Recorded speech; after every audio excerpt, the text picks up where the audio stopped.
এনসিপির পদযাত্রা ঘিরে গোপালগঞ্জে দিনভর সংঘর্ষ চালিয়েছে নিষিদ্ধ ছাত্রলীগ ও আওয়ামী লীগের কর্মী সমর্থকরা। সন্ধ্যা নাগাদ এতটাই খারাপ পরিস্থিতি তৈরি হয়েছে যে প্রশাসন কারফিউ জারি করেছে আগামীকাল সন্ধ্যে ৬টা পর্যন্ত। এর আগে পুলিশের সঙ্গে চলে সংঘর্ষ, ধাওয়া পাল্টা ধাওয়া। সেনাবাহিনীর সাথে যোগ দেয় বিজেপি সদস্যরাও। আহত হয়েছেন পুলিশ, সাংবাদিক সহ অনেকে। সেনাবাহিনীর নিরাপত্তায় শেষমেশ গোপালগঞ্জ ছেড়ে যান নাহিদ ইসলাম সহ এনসিপির সিনিয়র নেতারা। সংঘর্ষের ঘটনায় ৩ জনের মৃত্যুর খবর পাওয়া গেছে হাসপাতাল সূত্র থেকে।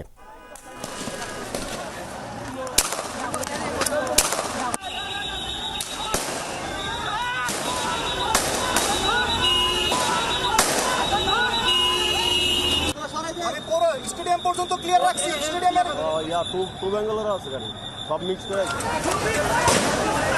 সমাবেশ শেষ করে মাদারীপুর যাওয়ার পথে এনসিপি নেতাদের গাড়িবহরে ছাত্রলীগ, যুবলীগ সহ আওয়ামী লীগ কর্মীদের হামলা। পুলিশ সুপার কার্যালয়ে ঢুকে যান এনসিপির কেন্দ্রীয় নেতারা। ততক্ষণে পুলিশের উপর দফায় দফায় হামলা চালায় আওয়ামী লীগ কর্মীরা। পরিস্থিতি নিয়ন্ত্রণে অ্যাকশনে যায় পুলিশ।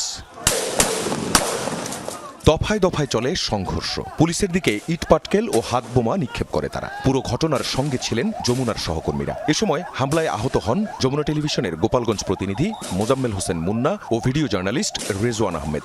ঘটনাস্থল থেকে সারা দিন বিস্তারিত তথ্য জানান home affairs editor Abdullah Tuhin.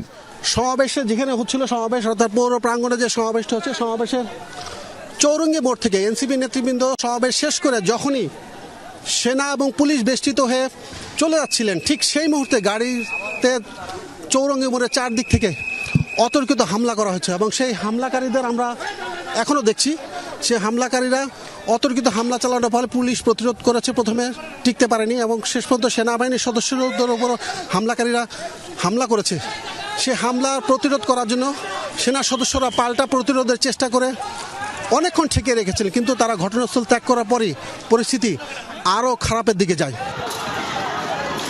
এর আগে গোপালগঞ্জে এনসিপির পদযাত্রার সমাবেশস্থলে হামলা করে ছাত্রলীগ। এনসিপির স্থানীয় নেতাকর্মীরা বক্তব্য দেওয়ার সময় হঠাৎই জয় বাংলা স্লোগান দিয়ে হামলা চালানো হয়। আওয়ামী লীগের এখন ওই ফেসবুকের মধ্যে বড় বড় কথা বলার কলিজা আছে, তাদের কলিজা নাই, মাঠে এসে কথা বলবে। তারা বিদেশে বসে এক একটা স্ট্যাটাস দেয়, এক একটা অর্ডার করে, আর এইখানে যারা কিশোর গ্যাং, যাদের কর্মসংস্থান নাই, যারা বেকার, যারা নেশাগ্রস্ত, তারা শুধুমাত্র কিছু টাকার বিনিময়ে এসে এই ধরনের ঘটনা ঘটায়। এরকম একটা জনসমাবেশে তারা মিনিমাম কোন নিরাপত্তা আমাদেরকে নিশ্চিত করতে পারে নাই। এখানে যদি প্রোগ্রাম চলাকালীন অবস্থায় তারা যদি আমাদেরকে উপর একটা আমাদের হামলা হইতো, এই দায় কারভার। আওয়ামী সংগঠনের সন্ত্রাসীগুলো এখানে এসে হামলা করেছে, তার দেখতে পাচ্ছেন পুলিশরা এর কোনো প্রতিহত করে নাই। আমাদের উপরে ভম নিক্ষেপ করেছে, আমাদের উপরে ভম নিক্ষেপ করেছে, ওখান থেকে পুলিশ কোনো প্রতিহত করে নাই। তার কিছু পরেই গোপালগঞ্জে প্রবেশ করে এনসিপির কেন্দ্রীয় নেতারা, যোগ দেন সমাবেশে। নাহিদ ইসলাম বলেন, দ্বিগুণ গতিতে এ বাধার জবাব দেবে এনসিপি। এই গোপালগঞ্জের মুজিববাদীদের মাটিতে দাঁড়িয়ে আমরা ঘোষণা করছি, ওই মুজিববাদের আস্তানা ভেঙে দাও, করিয়ে দাও। ওই হিংস্র সন্ত্রাসীদের বলতে চাই, আমরা আপনাদের মতো হিংস্র নই, কিন্তু প্রতিশোধ দিতে আমাদেরকে বাধ্য করবেন না।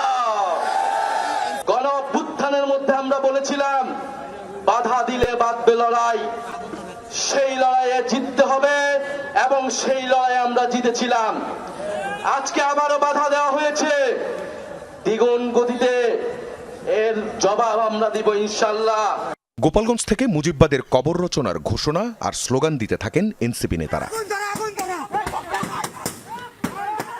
এর আগে সকালেও গোপালগঞ্জে পুলিশের গাড়িতে হামলা, ভাঙচুর ও আগুন দেয় ছাত্রলীগের নেতাকর্মীরা। আহত হন 4 পুলিশ সদস্য। গোপালগঞ্জ সদরের উলপুরে ঘটে এ ঘটনা। এছাড়া উলপুরেই ইউএনওর গাড়িতে হামলা ও ভাঙচুর করা হয়। কংসুর এলাকায় গাছের গুড়ি ফেলে সড়ক অবরোধ করে হামলাকারীরা। পরে প্রশাসন গিয়ে সড়ক থেকে সেসব সরিয়ে নেয়। সংঘর্ষের মধ্যেই বিকেল নাগাদ সেনাবাহিনীর নিরাপত্তায় গোপালগঞ্জ ছেড়ে যান এনসিপি নেতারা। আখলাকুস সাফা, যমুনা নিউজ।